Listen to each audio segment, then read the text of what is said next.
तो बाबा हमारी मदद के लिए हजारों कदम बढ़ाते हैं। वाकई अनुभव ही सबसे बड़ी अथॉरिटी है, क्योंकि जो बात दिल से निकलती है वो सीधा दिल तक पहुंचती है।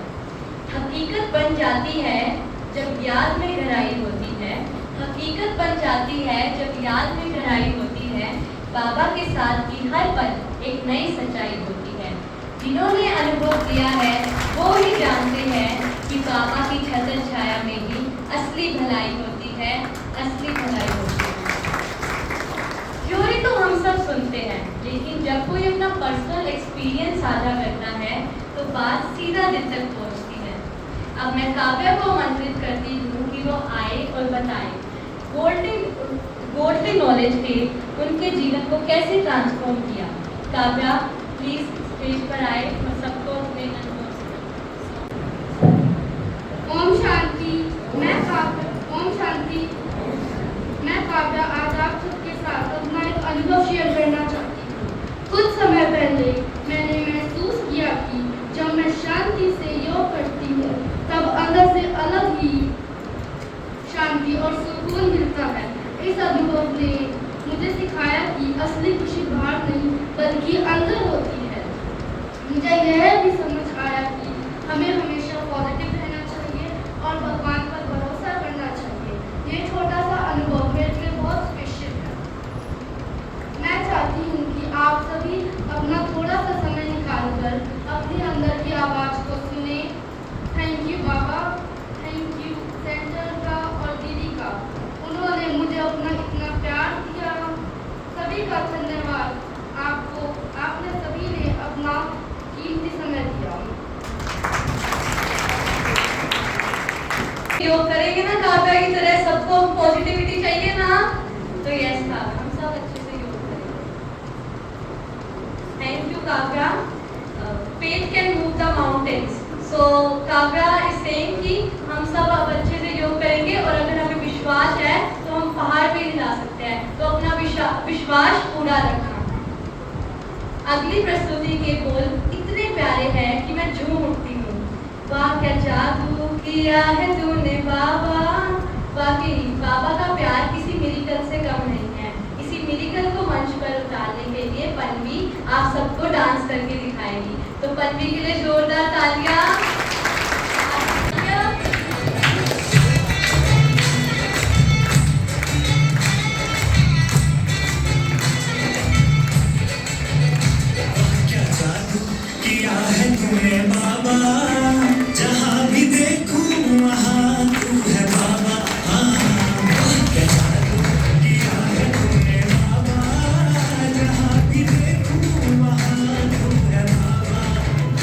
चाहे संग में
आपकी वाणी में वो नूर है जो रूह से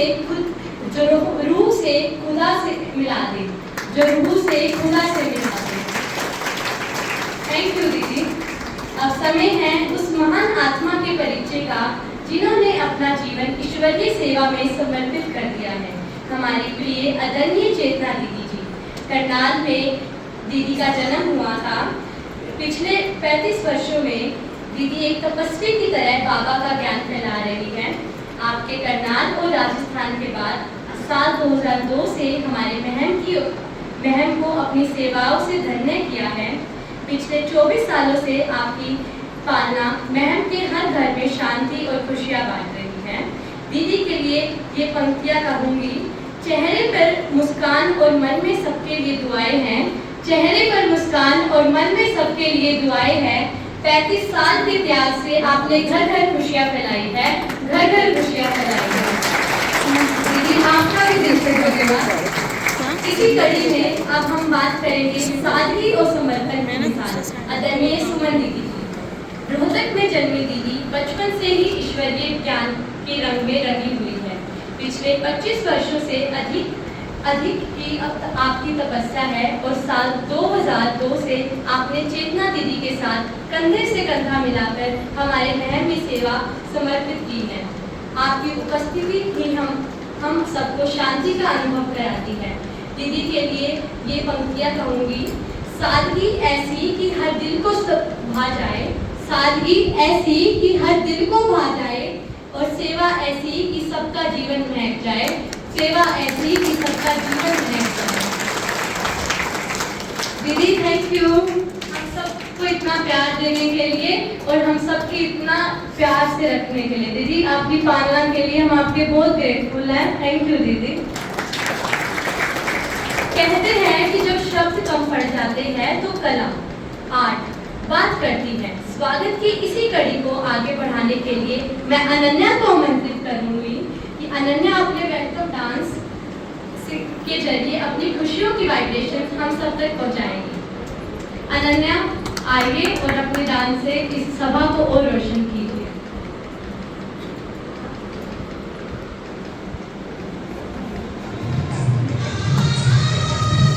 तालियां रुकनी नहीं चाहिए।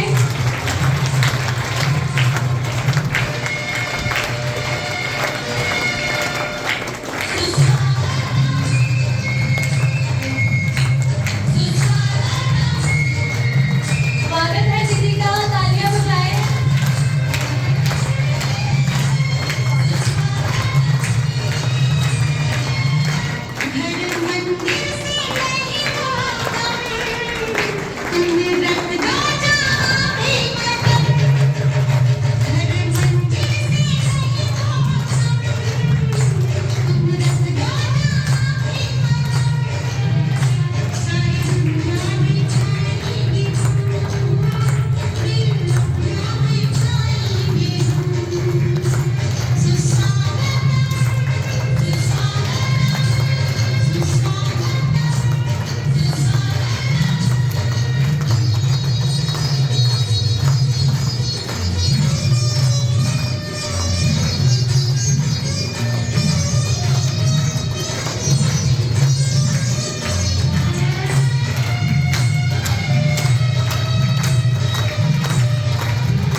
बस तुम्हें हम एक मंदिर बन जाता है। आपके नृत्य के साथ ही वो भाव सीधा दिल को छू गए। अनन्या के लिए एक बार फिर से जोरदार तालियां। बहुत बहुत धन्यवाद इस रूहानी प्रस्तुति के लिए। अब वक्त आ गया है उस रूहानी पिता the ocean of peace Shiv Baba को भोग अर्पण करने का। आइए कुछ पल के लिए इस दुनिया के शोर को भूलकर सोल कॉन्शियसनेस आत्मा स्मृति में मोड में चलते हैं। मेडिटेशन के इन पलों में खुद को बाबा की किरणों के नीचे महसूस करें। आइए बाबा को भोग लगाएं।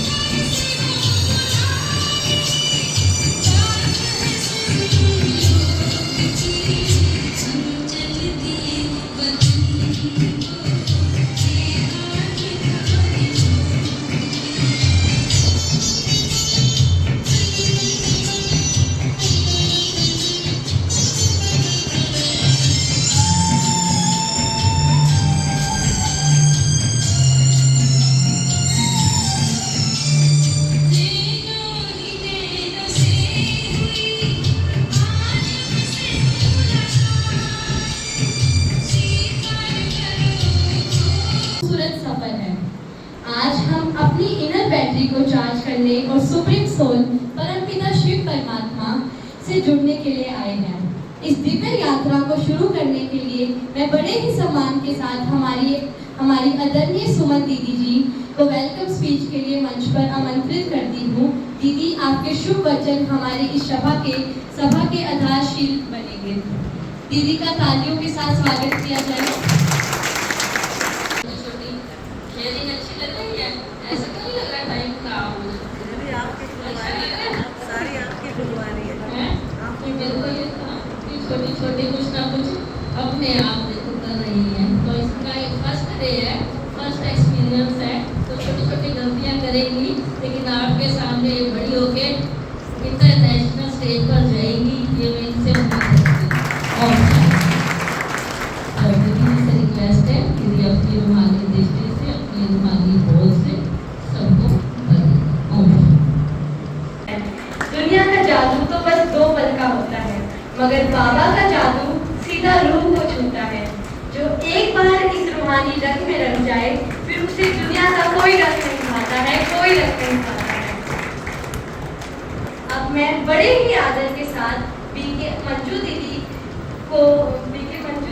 का लेक्चर के लिए दीदी को रिक्वेस्ट करती हूँ।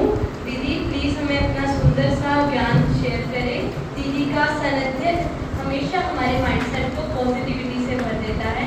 दीदी, हम सब रेडी हैं आपके विजडम के मोतियों को समेटने के लिए। दीदी आप प्लीज शुरू करें। थैंक यू दीदी।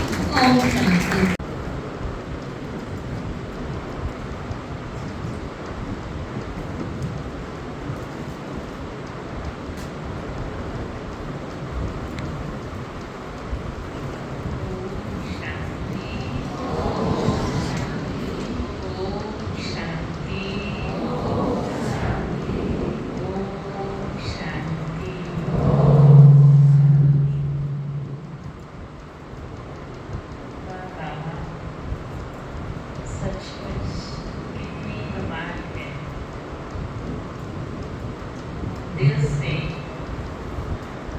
बाबा का शुक्रिया। प्यारी मीठी बहन, चेतना बहन, इन्होंने आज हमें इतनी चेतना दी कि हम आप सबके बीच में पहुंच गए।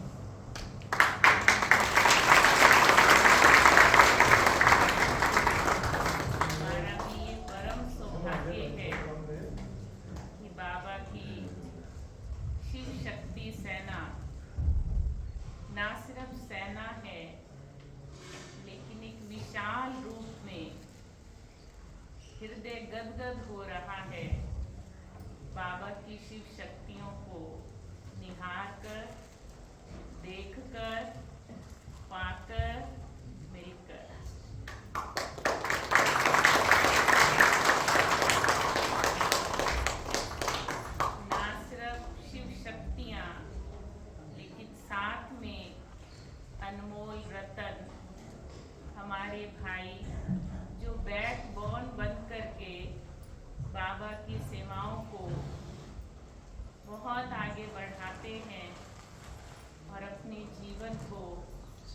श्रेष्ठ बनाते, भाग्य को ऊंच बनाते हैं। सचमुच ये संगम की घड़ियां अद्भुत है, कितनी अनमोल हैं, ये सच्चे ब्राह्मण बच्चे ही जानते हैं, जिन्होंने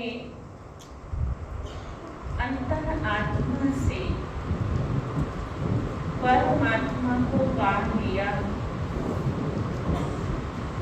और ना सिर्फ पा लिया, लेकिन परमात्मा से अपनी जीवन डोर बांध ली, क्योंकि ये हमारा जीवन अब हमारा नहीं है। इसके हर संकल्प, हर श्वास पर परमात्मा का राज है। आज भी बाबा ने मुरली में कहा कि जो बच्चे करावनहार की समृद्धि में रहते हैं, भक्ति में सुना है ना कि एक ही पत्ते को भगवान हिलाता है। किस किस ने सुना है? फिर से एक बार हाथ खड़ा कीजिए।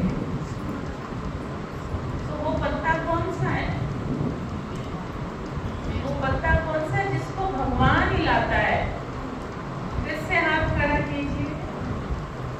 और जो रोज अनुभव करता है कि उस पत्ते को भगवान ही हिला रहा है, दो दो हाथ खड़े कीजिए। ये अनुभव थोड़ा और बढ़ाना है। आप पाएंगे कि सचमुच ये जीवन कितना अद्भुत है,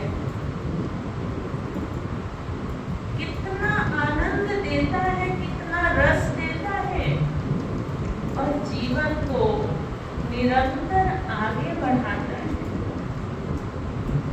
बाबा के ये शब्द चढ़ती कला हर पल अनुभव होती है। चढ़ती कला का मतलब एवरेस्ट की चोटी पर चढ़ना नहीं। अभी एक बच्ची, काव्या बच्ची ने अपने योग का अनुभव शेयर किया कि वो शांति और वो सुकून जो चंद मिनट बाबा की याद में बैठने से ही अनुभव होता है, ये ऐसा अनुभव हम हर एक बच्चे का जन्म सिद्ध अधिकार है। ये अधिकार प्राप्त करने के लिए सुबह उठते ही, आंख खुलते ही एक सुंदर स्वमान याद आना चाहिए, क्योंकि बाबा और मेरे बीच अभी कोई दूरी नहीं है। वो दूरियां तब थी जब मैं मुझको नहीं जानती थी और पिता को नहीं पहचानती थी, और आज हम कितने नजदीक हैं बाबा के, परमात्मा के, भगवान के, कि सारी दुनिया उसे ढूंढ रही है, दर्शन के लिए तरस रही है, उसे पाने के लिए कितना हठ, कितना तप कर रही है। और यहाँ चमकने वाली एक एक आत्मा पर किसकी चमक है? मेरे पिता की चमक, मेरे बाबा की चमक है, मेरे खुदा की चमक है, मेरे अल्लाह की चमक है। वो अनुभव हर एक बच्चे को अभी जीना है, सुनना नहीं। सुनने के दिन पूरे हुए, अभी अनुभव के दिन है। एक वो अनुभव आँख खुलते ही शुरू हो जाता है कि मैं भगवान का बच्चा हूँ। आप बोलिए, मैं भगवान का बच्चा हूँ। ऐसे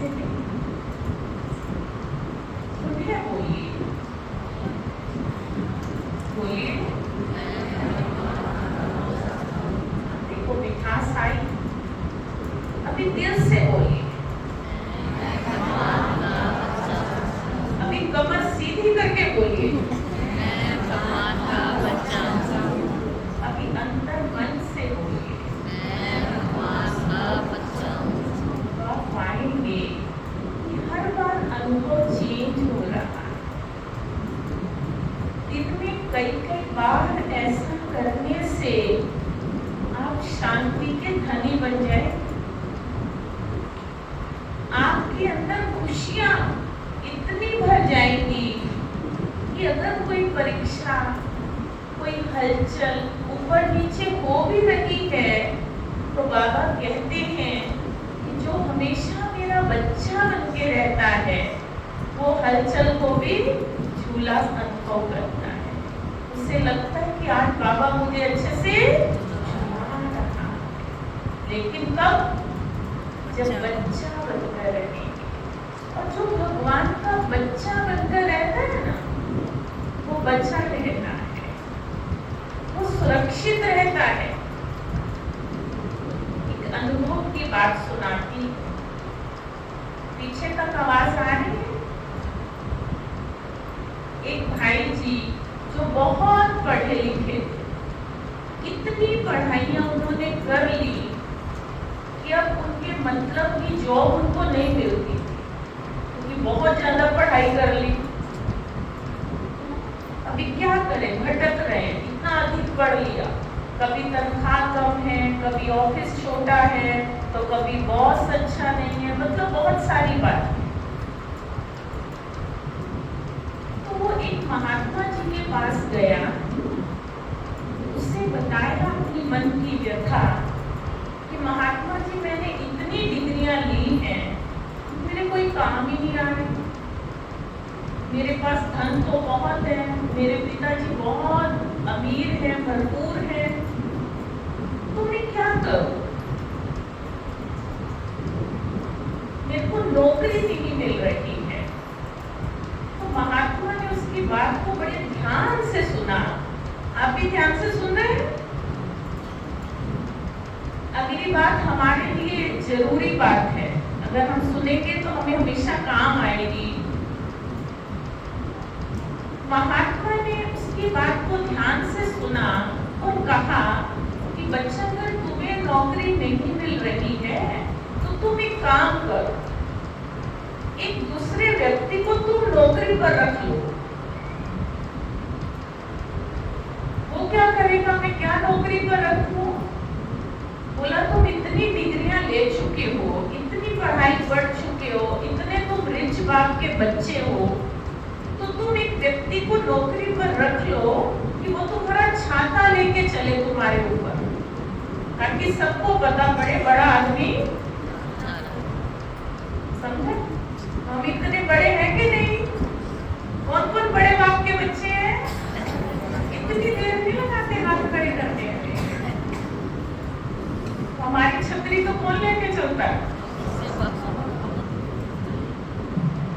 भगवान ने अभी अनुभव सुना ना भाई जी का, कि लोग कह रहे थे कि ये बहुत भाग्यशाली हैं। उन्हें भी अनुभव हो गया कि इनकी छतरी लेकर कोई ऐसा अनुभव बनाना है, क्योंकि हम इतने बड़े बाप के बच्चे हैं। हम 3 लोगों को जानते हैं। सृष्टि के आदि मध्य अंत को हमने जान लिया, परमात्मा को पहचान लिया।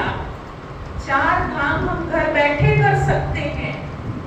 फरिश्ते हम दिन में 10 बार बन जाते हैं, और बिंदु रूप का अनुभव भी हम हर बार कर पाते हैं। हम कितने बड़े हैं। तो चलिए एक सुंदर दृश्य बना लेते हैं कि आज से मेरी छतरी मेरा पिता लेकर चलेगा मेरे साथ, जो मुझे सदा सुरक्षा देता है, जो मन की शांति, मन का आनंद और मन का सुकून है। मीठी माताओं, प्यारे भाइयों, अब जो आंतरिक मन की शांति है वो अनुभव करने का समय चल रहा है। बैठ बैठ कर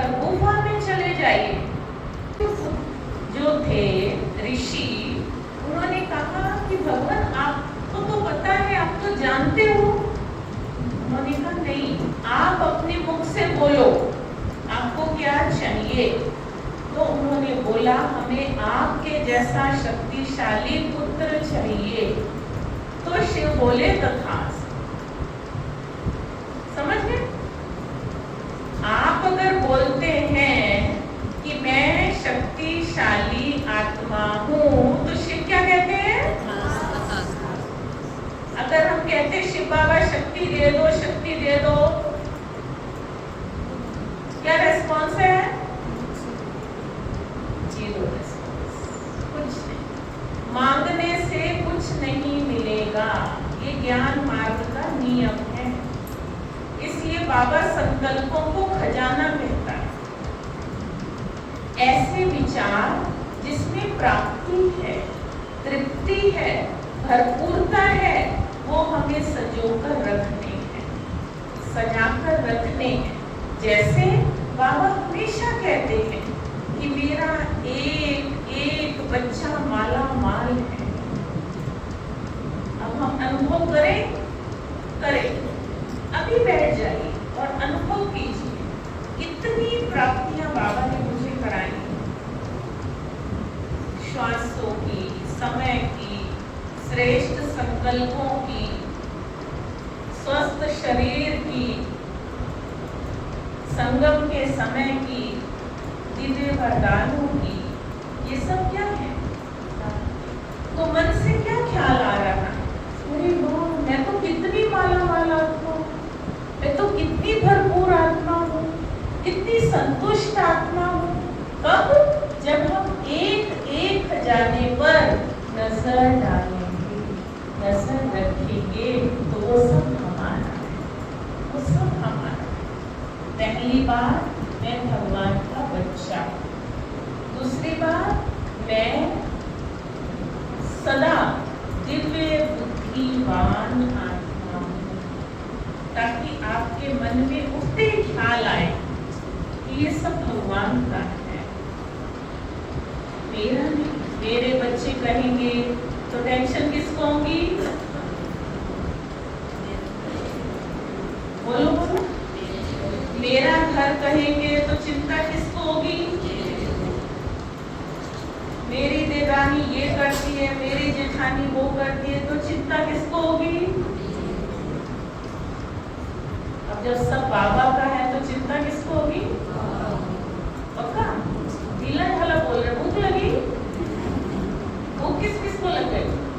चूहे दौड़ रहे हैं? नहीं, तो चलो एक एक्सरसाइज कर लेते। दिल से, मन से, मुख से बोलना है, ठीक है? आपको सिर्फ बाबा शब्द बोलना है। भाई एक्टिव बैठे हैं, कमर सीधी करो। बाबा तथास्तु का वरदान देंगे, हम सबको देंगे, ठीक है? तो अब बाबा शब्द बोलना। पूरे महम शहर में ये महक पहुंच जाए कि चेतना दीदी ने आज भाग्य के द्वार खोल दिए, ठीक है? ताली तो हो जाओ चेतना दीदी के लिए।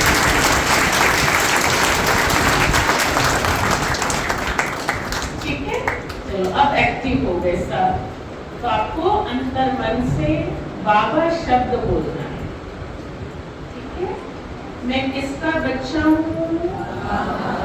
आवाज ठंडी है थोड़ी। मैं किसका बच्चा हूँ? मेरा घर किसका है? घर के सारे बच्चे किसके हैं? मकान किसका? दुकान किसकी? जिम्मेवार कौन? तो टेंशन किसकी? टेंशन की गोली कौन खाएगा?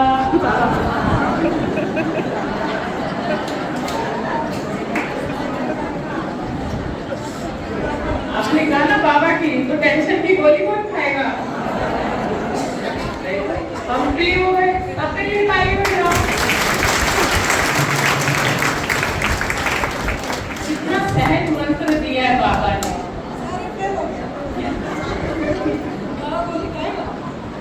बाबा गोली नहीं खाता है, लेकिन बाबा जो है हमें भी गोली से दूर रखता है, गोली से दूर रखता है। और अगर हमें खानी भी पड़ती है ना, वो गोली नहीं है, वो इस रथ को चलाने का टॉनिक है। बाबा मुरली में कहता है कि बच्चे ये रंग बिरंगे ड्राई फ्रूट्स हैं, बोलते हैं ना, मुरली में सुना है ना। तो हमारी तो डिक्शनरी में गोली शब्द है ना, ऐसा ही है ना।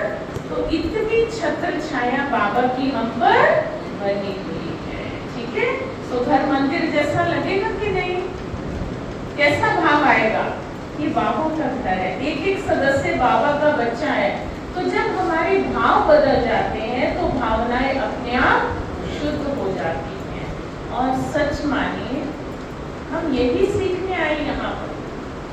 अगर हम ये नहीं सीख रहे हैं तो हम अपने साथ अन्याय करेंगे। हमें जल्दी अपना थॉट प्रोसेस टोटल चेंज करना होगा और इसमें देर नहीं लगानी। प्राप्ति हमें है, भला हमारा है, कल्याण हमारा है। इसमें हमें इंतजार नहीं करना कि ये बदले तो मैं बदलूं, तो हम पीछे रह जाएंगे।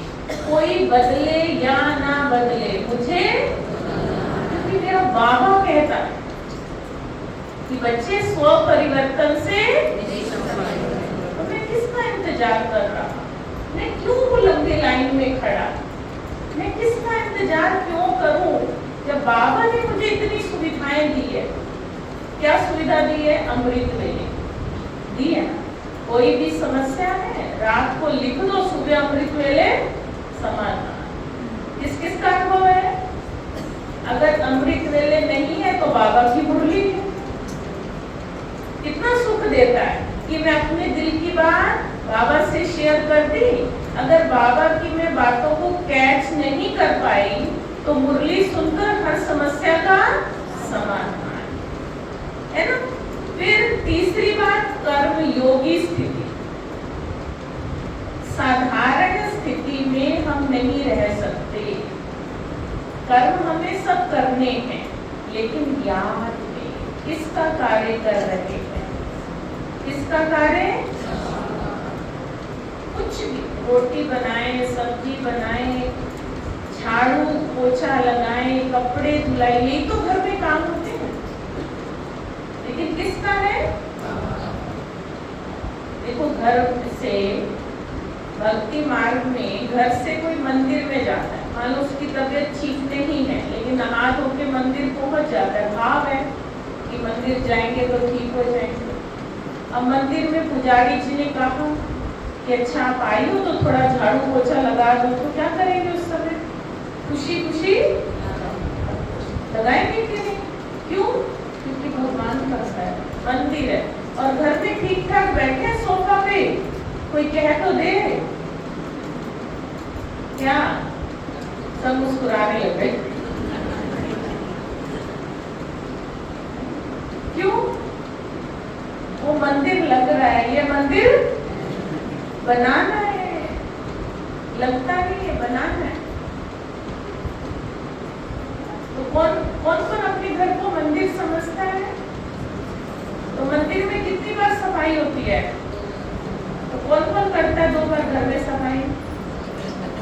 बहुत अच्छा। ये है ईश्वरीय वरदान में पलने वाली आत्मा, जिसके घर में भी मैल नहीं तो यहाँ भी, क्योंकि मैल भगाने का यही तरीका है। सूरज भाई भी कहते हैं अगर भाग्य चमकाना है तो अपने घर के फर्श को ऐसे चमकाओ तो आपका भाग्य चमकता है। बाबा के घर को ऐसे चमकाओ तो हम सबका भाग्य। ये चमक रूहानी है, क्योंकि जो दिल से सेवा करता है ना, भगवान उसे दिल से देता है। आज भी बाबा ने कहा कि लक्की बच्चों को पदम पदम पदम गुणा मुबारक। ऐसे क्यों बोलते हैं बाबा? बाबा तो सबको एक जैसा देते हैं, लेकिन लेने वाले हम अपने ध्यान को भटका देते, तो लेने में इसलिए हमेशा बाबा को आगे रखने वाला बच्चा सदा सफल होता है, उसका सदा भला होता है, सदा कल्याण होता है। लेकिन समस्या कहाँ आती है? जब हम लौकिक समझकर बैठ जाते। ये बहुत ऊंची सीढ़ी। आज भी बाबा ने कहा लौकिक में रहना है, लेकिन कैसे रहना है? सबको गिफ्ट देनी है, गोल्डन वर्ल्ड की गिफ्ट देनी है। बोलो ना बाबा, कैसे गिफ्ट देंगे? जब हमारे पास वो गिफ्ट हम भरे हुए होंगे, तृप्त होंगे, हर खजाने से भरपूर होंगे, तो दे सकते। बाबा ने कहा अपने स्वमानों की लिस्ट बनाओ, स्वमानों की माला फेरते रहो। इतने स्वमान हमारे पास होंगे तो हम उन्हें जी सकें। ठीक है, तो कोई 1-5 स्वमान सुना सकता है? सिर्फ 5।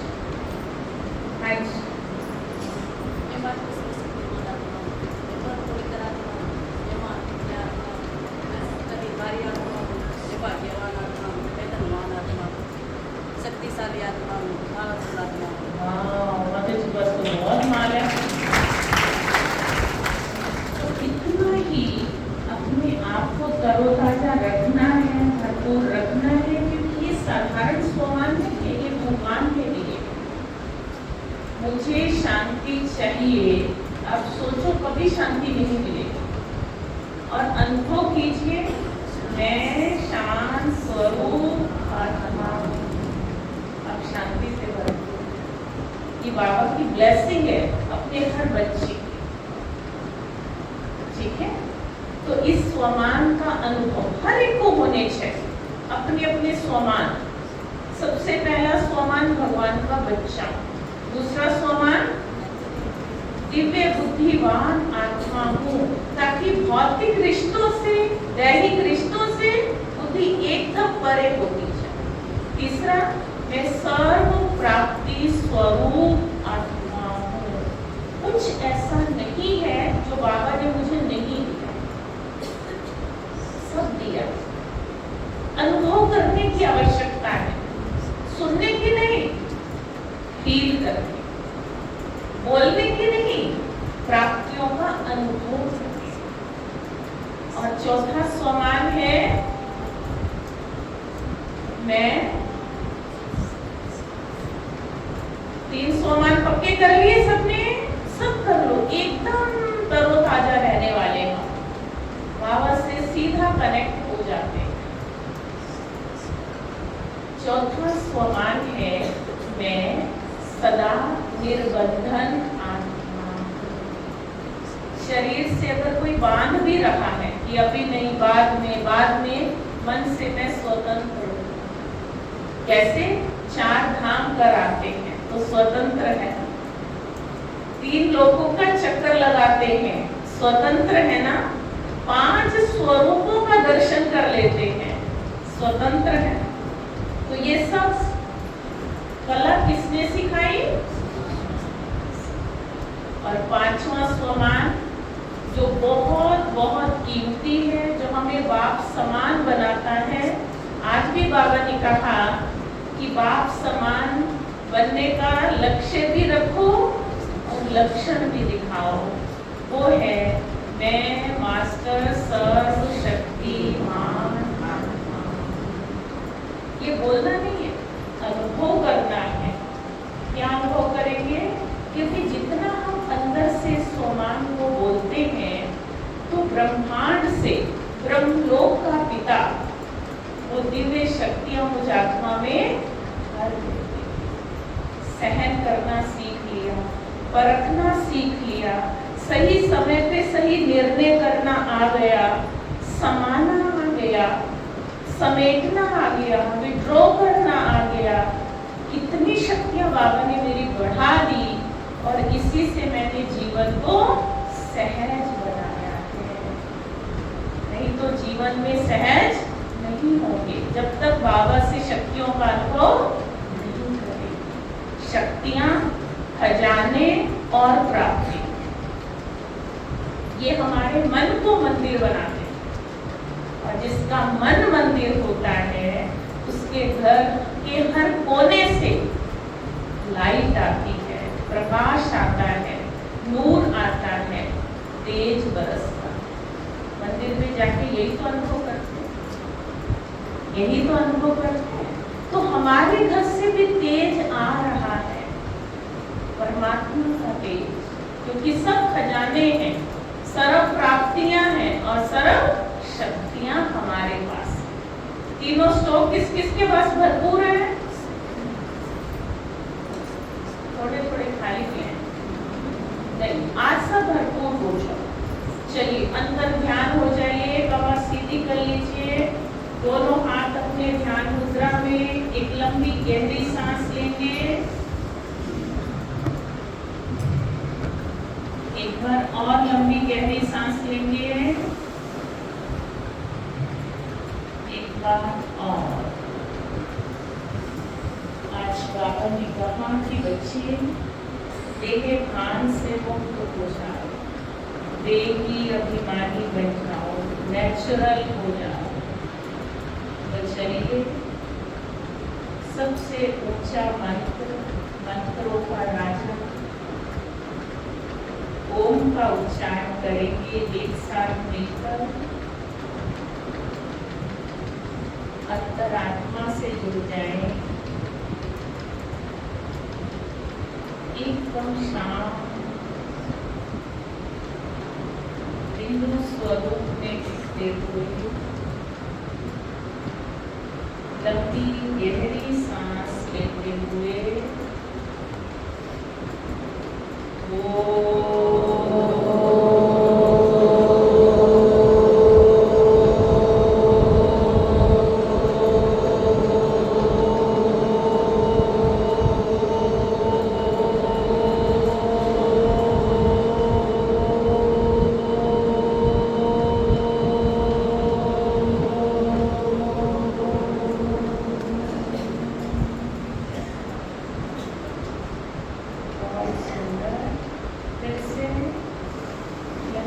गहरी सांस लेते हुए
भगवान हमें सदा अपने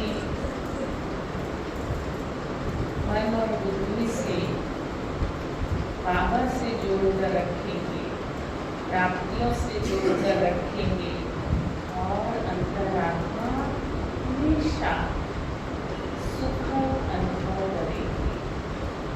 और अन्य कोई तरीका नहीं है सुख, शांति और सुकून का अनुभव करने का। बाबा के खजाने और बाबा से होने वाली प्राप्ति हमें यही इस जीवन को अमर बनाएंगी, अविनाशी बनाएंगी और औरों के लिए भी हम प्रेरणा स्रोत बनेंगे। प्राप्तियां करते जाएं, करते जाएं, करते जाएं, क्योंकि प्राप्ति करने ही तो भगवान के बने। बाबा क्या कहते हैं?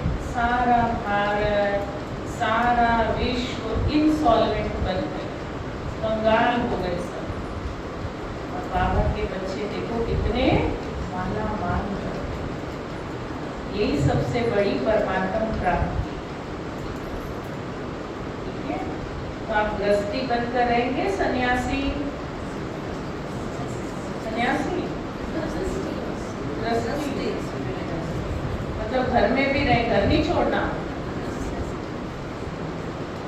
बाबा तो यही कहते हैं कि गृहस्थी बनकर।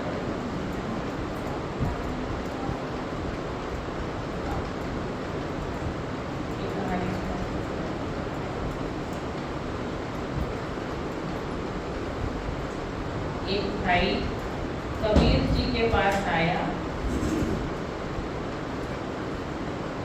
कहता है कि भगत जी मैं गृहस्थी बनूं या सन्यासी बनूं,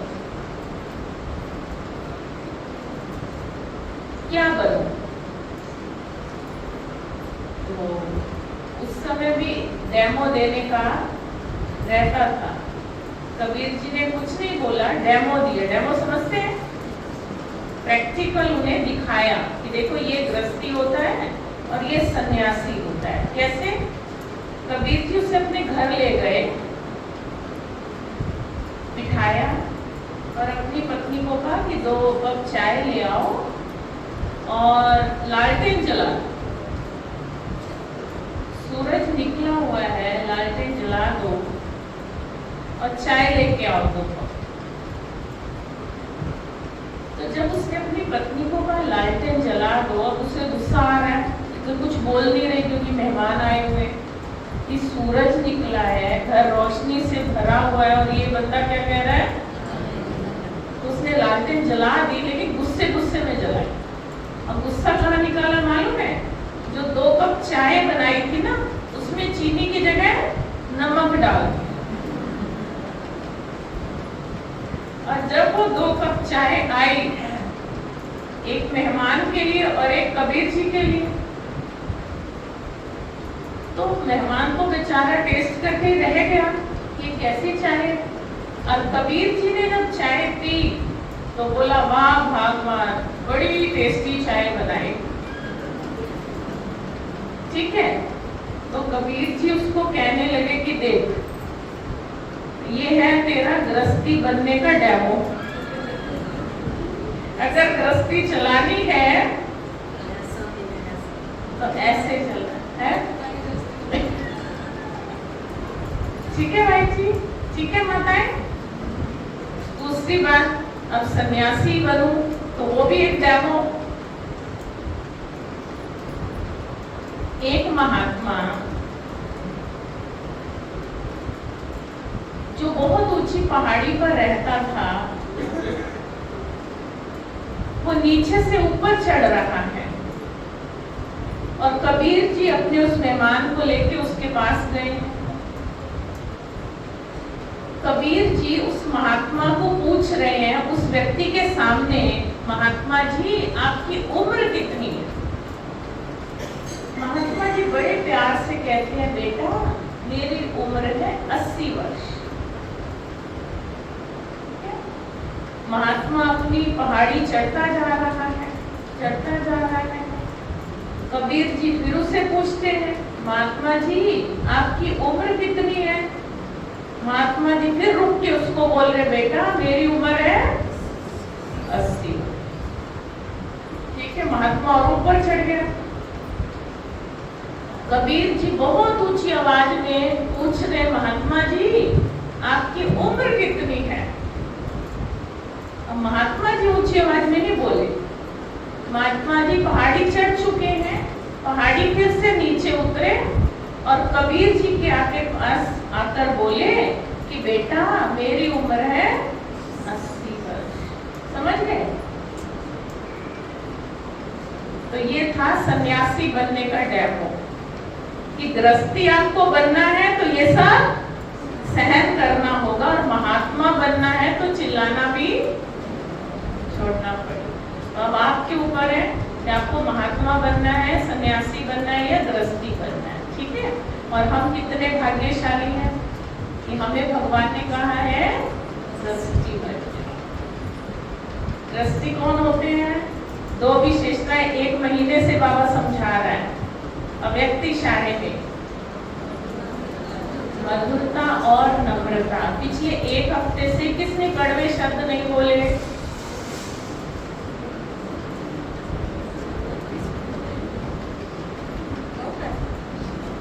पिछले 1 हफ्ते में एक भी कड़वा शब्द नहीं बोला। वाह, देखो चंद आत्माएं, ताली बजाइए इनके लिए। हमें हंसी मजाक में भी कड़वे शब्द नहीं बोलने। ठीक है? कैसे? एक बहन ने दूसरी बहन को बोला कि इसके लक्षण ठीक नहीं है। इतना बड़ा शब्द। मैंने उससे पूछा कि आपने ऐसे क्यों बोला? बोलता है मेरे साथ बोलती नहीं है ना, उछल यूं करके चली जाती है। नहीं समझा? समझा? इसकी क्या प्रॉब्लम है, क्या समस्या है, क्या पार्ट है, क्या संस्कार है, वो भी तो समझने होते हैं कि नहीं? हमारी तर्कश में एक भी कड़वा शब्द बोलो तो आज कौन कौन प्रॉमिस करता है नहीं, लेकिन फिर भी बाय मिस्टेक। बच्चों को भी नहीं बोलना पागल। पागल कह के मतलब क्या दुनिया बन गई है? बाबा का बच्चा अच्छी आत्मा शिवानी बन के रहते हैं, रोज उठकर उन्हें वरदान दो कि आप बहुत अच्छी आत्मा हो, बहुत अच्छा पढ़ते हो, आप बहुत बुद्धिमान हो, आप बहुत समझदार हो। ये ब्लेसिंग की जरूरत है क्योंकि सबके मन खाली है, इसलिए संसार दुआओं से खाली हो चुका है। धू-धू करके जल रहा है सबका मन, इसलिए नहीं करना है ये सब। आज बाबा की ब्लेसिंग हम अपने लिए ये अवश्य लें कि कोई हमारा नुकसान भी कर दे ना तो भी क्या कहना है, तेरा पक्का या तेरा बेड़ा नहीं पार हो, कह सकते हैं ना। उल्टी दिशा में क्यों जाना? तेरा बेड़ा पार, दुनिया जाए। देखा क्यों? ये हमारे अंदर भरा पड़ा है ना। ये आज क्लीन करना है, दुनिया जाए स्वर्ग में। भगवान का प्रोजेक्ट चल रहा है, रोज कहता है मैं तुम्हें स्वर्ग में ले चलने आया हूँ। कल भी मुरली के सार में यही तो था कि मैं तुम्हें स्वर्ग में चलने लायक बना रहा हूँ। अब जब दुनिया भाड़ में ले जाएंगे, वो कैसे जाएंगे स्वर्ग में? दीदी बच्चे 2 घंटे से फोन चला रहे हैं तो उनको क्या करें? फोन देखो, हमने उन्हें आदत दी है ना, अभी आदत मिटाने के लिए कुछ नया सीखना होगा। फोन खराब नहीं है, लेकिन जिस तरीके से हम उसे यूज कर रहे हैं वो खराब है। आज कोई किसी की नहीं सुनता है, कोई किसी की मानता नहीं है, क्योंकि हमारा ये हम पर नियंत्रण नहीं है। तो हमें परेशान नहीं होना है। जितनी आप टक टक टक टक बच्चे पे करेंगे ना, वो बिगड़ेगा। और आप सिर्फ 5 मिनट, कितने आज भगवान ने जी मुरली में कहा है, कम से कम 5 रोज बच्चों को सकाश दो। सकाश का मतलब है जब अपनी सेंस आपकी काम नहीं कर रही है तो आप परमात्मा से वो सेंस लेकर, वो बल लेकर, वो शक्ति लेकर, वो समझ लेकर, वो हिम्मत लेकर आप बच्चों को रोज दे रहे हैं। बच्चे कितने समझदार हो गए हैं, बच्चे कितने अच्छे हैं। मतलब ये शब्दों का, ये बोल का इतना अकाल पड़ गया है कि अच्छा हम बोलते ही नहीं। हाँ या ना? Yes no? और ये समस्या घर घर की समस्या। आप जब सकाश देंगे ना, पता है क्या होगा? बच्चे का मन ही नहीं करेगा मोबाइल पे।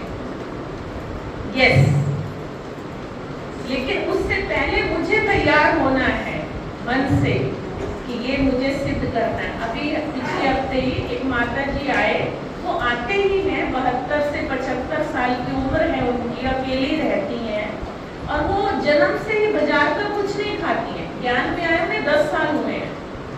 अभी वो पिछले दिनों गिर गई थी, पैर में चोट आ गई, तो डॉक्टर ने कहा प्लास्टर लगाना पड़ेगा। कहती 1 मिनट रुको, मैं अपने बाबा से पूछ लूं। बाबा से पूछ लिया, बाबा ने कहा नहीं बच्चे, तुम तो ऐसे ही ठीक हो जाओगे, प्लास्टर मत लगवाओ। तो डॉक्टर को स्पष्ट मना कर दिया कि मुझे प्लास्टर नहीं लगाना है। इन बिटवीन 1 महीना 2 महीना स्वेलिंग भी आई, लेकिन वो घबराई नहीं, योग करती रही और कल आके खुशखबरी सुनाई, दीदी मैं बिल्कुल ठीक हूँ, मेरा पैर बिल्कुल ठीक हो गया है और मैंने 21 दिन का योग स्पेशल इस चीज के लिए किया, यू नो, प्रैक्टिकल। वो इतनी खुश थी, फिर उसके दिल की धड़कन बढ़ गई, कुछ उम्र के हिसाब से रहता है ना। कहती मैंने डॉक्टर को बोल दिया मुझे दवाई नहीं खानी है, बाबा को बोल दिया 21 दिन का मैं इसके लिए भी योग करूँगी।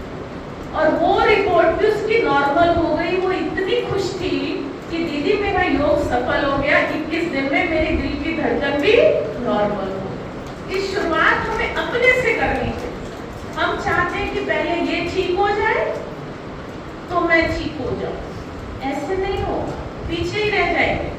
भगवान को शक्ति मुझे देना चाहता है, तो मैं शुरुआत करूं, बाबा से ब्लेसिंग लेकर शुरुआत करूं। देखो जब तक हम ये नहीं करेंगे तब तक योग करने का कोई फायदा।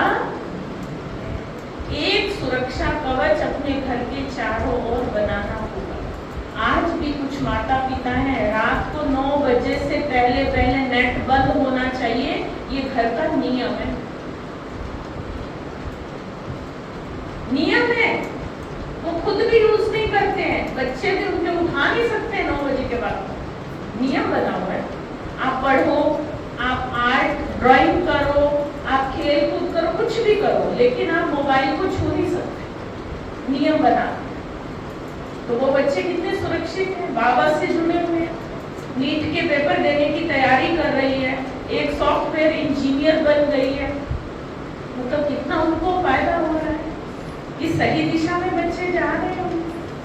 तो प्रैक्टिकल तब होगा जब हम बैठ के ये खुद करेंगे, तो बच्चों पर प्रभाव आएगा।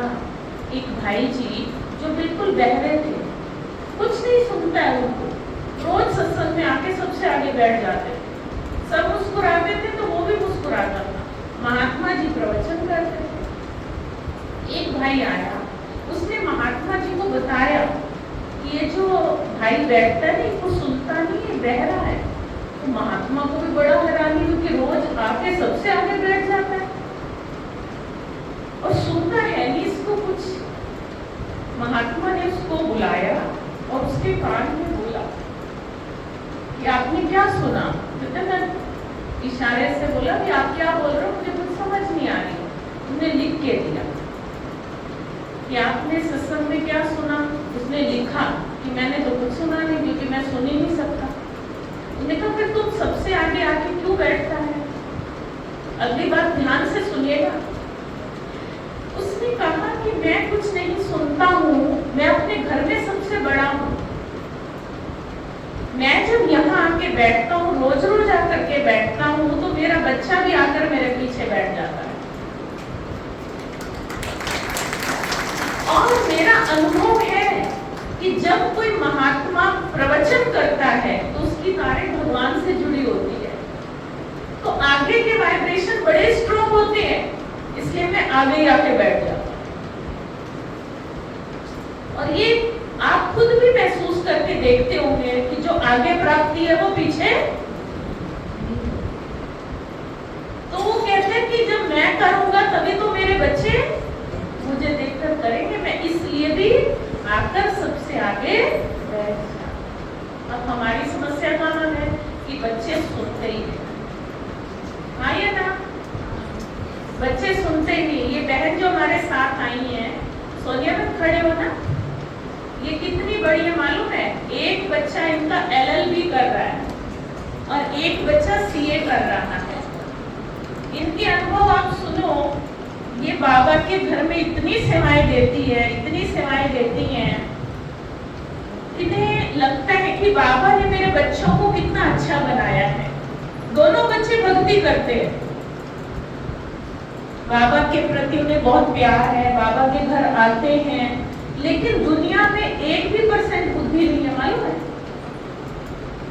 इनके पति जो हैं वो भी ज्ञान में नहीं है, लेकिन सहयोगी है। संपूर्ण धारणा देवन से और बाबा की पक्की बच्ची है, परिवार पूरा सहयोगी है। और जो इनके पति देव है वो तो सारा दिन लड्डू गोपाल की सेवा करते रहते हैं। सारा दिन उनको सुलाना, उठाना, नहलाना, खिलाना, पिलाना। मैं उनको हंसती हूँ कि मैं तो बाबा का चेतन लड्डू गोपाल हूँ, कि आप तो सिर्फ सुलाते, उठाते, खिलाते, पिलाते हो, भगवान तो मेरे को पढ़ाता भी आकर के, तो मैं कितना अच्छा लड्डू गोपाल हूँ। सचमुच में हम तो अपनी क्लास वालों को भी बोलते हैं कि सब लड्डू गोपाल बन जाओ, तो सब बन जाते। मालूम है कैसे? ऐसे लड्डू लेके बैठ जाते, सब फील करते कि हम भी भगवान के लड्डू गोपाल हैं। यही तो योग है। योग क्या है? योग ऐसे बैठना नहीं है, दिन भर में फील करना कि भगवान मेरे लिए क्या सजा के लाया थाली में, आज मुझे कैसे बिस्तर पे सुला रहा है, कौन सी चादर उड़ा के सुला रहा है, सुबह कितने बजे आँख खुलता है मालूम है? और जब आँख खुल जाती है ना, तो आप तो इतने गदगद हो जाते हो, वाह वाह वाह, आज लड्डू गोपाल को इतनी जल्दी उठा दिया। ये नहीं कि इतनी जल्दी क्यों उठाया। यस, सारा टाइम लड्डू गोपाल की थी। ये योग है। और जो भी भाई बहनें आते हैं ये साधारण नहीं है, ये बहुत महान आत्माएं हैं जिनकी प्रीत भगवान से हो गई है, जो भगवान से जुड़ गए। आज बाबा ने कहा ना कि परिवार और बाबा से मिलने की भी बधाई, ये भी बधाई है। आज दुनिया में परिवार छोटे होते जा रहे हैं और ईश्वरीय परिवार, और उसमें एक सदस्य हम भी हैं। वाह मेरा परिवार, वाह मैं, वाह मेरा भाग्य। ये सब योग है। सारा दिन इन्हीं बातों का चिंतन करना, रमन करना, खुश होना, है ना? थोड़ी देर खुशी मनाई, फिर सारा दिन गलत है ना? ऐसे नहीं, पूरा दिन खुश रहना है। बाबा ने कहा है कि बच्चे, नुकसान में भी तुम्हारा कल्याण है। हाँ या ना? क्या कल्याण है? भले वो बाद में समझ आएगा, लेकिन कल्याण है। ये भगवानुवाच है। और आप भगवान के बच्चों की माँ हो, अपने बच्चों की माँ नहीं हो, ये भगवान के बच्चे। भगवान ने आपको दिए हैं, इनकी पालना करो, संभाल करो, इनको संस्कार दो। बताया ना कि जितना मेरा समझेंगे टेंशन होगी होगी, और अच्छे से अच्छे करिए। ये बाबा के हैं तो आप अच्छा कर भी पाएंगे और निभा भी पाएंगे, उन्हें संस्कार भी दे पाएंगे। मेरी शुभकामना है। मैं भी आपके बच्चों को सकाश दूंगी कि वो आपकी सुने, बाबा की सुने और बाबा जैसे बन जाए। ढेर सारी दुआएं आप सबके बच्चों को, सबके परिवार को, और बहुत बहुत धन्यवाद। आप सभी शिव शक्ति सेना से, पांडव सेना से मिलकर बहुत अच्छा लगा, बहुत अच्छा लगा। बाबा की ही मेरे को तो दुआएं बरसती हुई अनुभव हो रही है, और साथ साथ चेतना बहन, सुमन बहन, सबका बहुत बहुत आभार, शुक्रिया।